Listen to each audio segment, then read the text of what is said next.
Alrighty, ladies and gentlemen, welcome back to another fantastic car review video. Today we're going to be checking out this 2023 Toyota 4Runner TRD Off-Road, which in my opinion is the best trim. Honestly, I feel like you get the best bang for your buck with this trim, unless you are not really into the looks and you never go off-road. Then the Limited is probably the best bang for your buck. But, you know, I would much rather just have the TRD Off-Road over the TRD Pro even. But yeah, I like the little hood scoop thing, even though it's fake. Makes it look kind of cool. Anyways, let me know in the comment section if you guys own one of these 4Runners, which I am positive a lot of you probably do own one of these, because the 4Runner, especially the 5th gen, is very abundant on the road. I probably see about 100 of these down the street every day.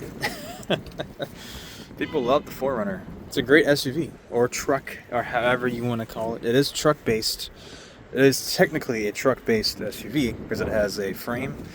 It is a body-on-frame SUV. Cargo space, very abundant. You have a lot of space back here. Tons of compartments as well. They have a whole bunch of storage here, under here. Actually, that is one piece. We have power outlets galore. Some space right here, over there. That's a space for your bottle jack. And then, if you fold the back seats flat, you have even more space, which is lovely. You have a massive bumper as well.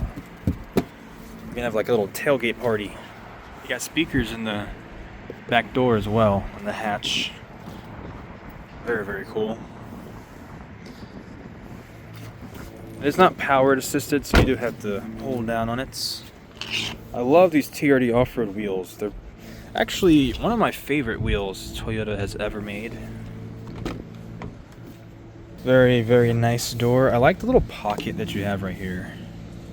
You can put your phone here maybe. Nice high belt line. Soft touch material everywhere.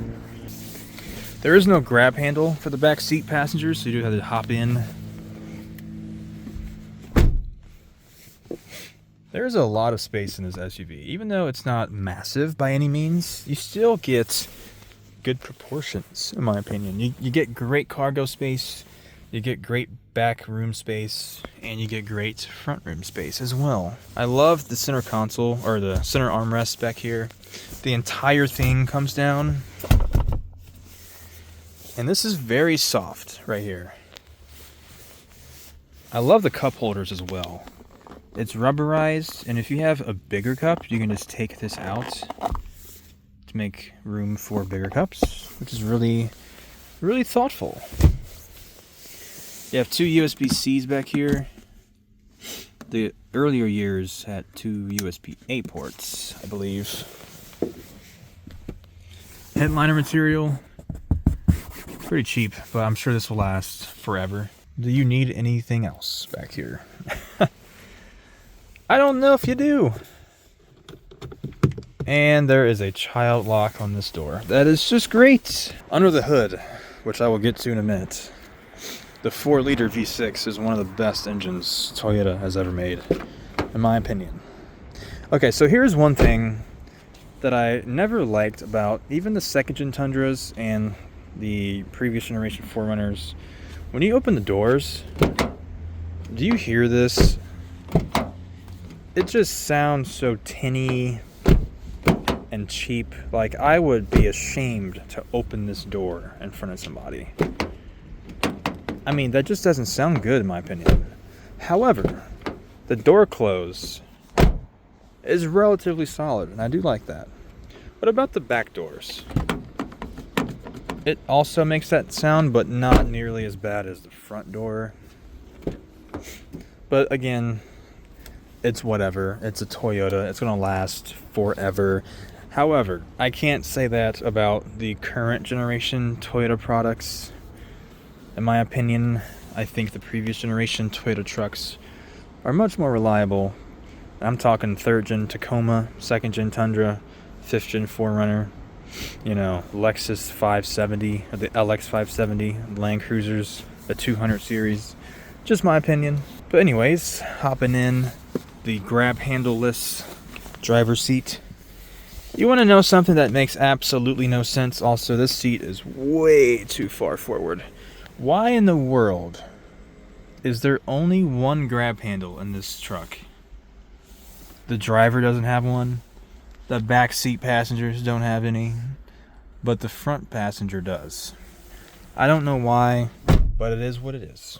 And I've stated this in my previous Toyota truck videos, but I think this steering wheel is like just perfect. You have everything you need and nothing you don't. The buttons feel good. You have the traditional cruise control stock, which I prefer. A lot of this stuff is subjective, but I think the steering wheel is perfect. Stocks feel pretty solid. Gigantic hazard light button. That feels really good to press. I don't know why, I just like the way that feels. I could never quite understand is the fact that the window switches are just all the way up here. Like most vehicle switches are like right here. But of course they had to make space for this little pocket, which is fine. It's just weird to get used to having to reach all the way up here to let the window down. So the cool thing about this 4Runner is that we have a heated windshield. That's pretty dope. Auto high beams. Please focus. Power inverter switch. So here's one thing that I love about the 4Runner. Not the current generation. The current generation actually switched to a little knob that you turn. But the 5th gen 4Runner has a manual transfer case. I love it. I absolutely love it. The FJ Cruiser had it. The Jeeps, the Wranglers, and the Gladiators still have it, which is great in my opinion. I'm not a Jeep person, although I used to be. And even the, what is it called? The Ineos Grenadier has one. We have heated seats right here. We have the switch to raise and lower the rear hatch glass. We have some cubby spaces up here. We have a USB-A port, cigarette lighter port. The world's largest buttons for air conditioning. Like, what in the world? I can put like 3 thumbs right here. Gigantic knobs. I love it. One thing I will say, I love knobs for air conditioning over buttons. It's so much easier. Like, say if you have a button here and it's like, say if it's freezing outside one night and then you don't get into your car until like the next day in the afternoon and it's like hot outside.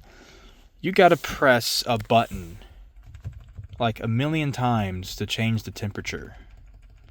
However, if it's a knob, you can just be like, one and done. You know what I mean? Yeah, it's cold outside, but the next day it's like burning up. Great, now we have AC. If this was a button. Hold on. Okay, temperature set. That's just my little gripe I have with knobs and buttons, and honestly, I feel like a lot of people can relate when it comes to that stuff. Pretty good size sunroof. So the cool thing about the TRD off-roads, and I actually almost forgot about this, we have a cornucopia of stuff going on up here. So you have traction control on and off. You have A-track, which is great. You have a rear locking differential. You have your MTS control. This is for your crawl control. And that changes the speed, which is like off-road cruise control. And then you have your MTS options. You have like snow, you have rock, you have moguls, I think. And then you have like dirt. And you can hit that for on and off. Then pair that with your 4-wheel drive, and then you're good to go. Yeah, and I love the faux carbon fiber. I don't know why they decided this was a great idea, but I mean, hey, it adds the character, am I right? Center console, 12 volts. I think I already showed that. But the 4Runner is a great vehicle, in my honest opinion. I love the 4Runner. I can just put miles and miles and miles in this truck. Also, the seats are very comfortable. Let's check out what's under the hood in this amazing vehicle. You have the one and only 1GR FE 4-liter V6. I absolutely love this engine. These things are pretty much like perfect in every way. Just like any motor, however, they do have their problems, but the later years of the 4-liter V6, most of those issues were like dealt with, and you no longer have to deal with those problems anymore. And of course, there's always going to be those rare circumstances. It's a great motor right here, guys. It's an excellent engine, excellent transmission as well. I believe this has the 5-speed or a 6-speed automatic. I think it's a 5-speed. To be honest, why do you even need more than like 5 or 6 speeds in a transmission? Just my opinion, especially if you have a truck. Like, you don't need all those gears. Let me know in the comment section if you own one of these 4Runners. I would buy one. Like, I would buy this right now. I would lift it, throw some 35s on there. I would probably do an engine swap, throw a 5.7 3UR under the hood. By the way, somebody actually did do that once. It's crazy. They have like a Tundra engine in the 4Runner, which is hilarious. It does burnouts for days. But yeah, please subscribe. I am at Direct, or it's called Drive Direct in Columbus, Ohio. There are like probably about 1,000 vehicles in this parking lot. So I could be here all day reviewing cars, honestly. But yeah, I hope you guys have a blessed day and have a good one.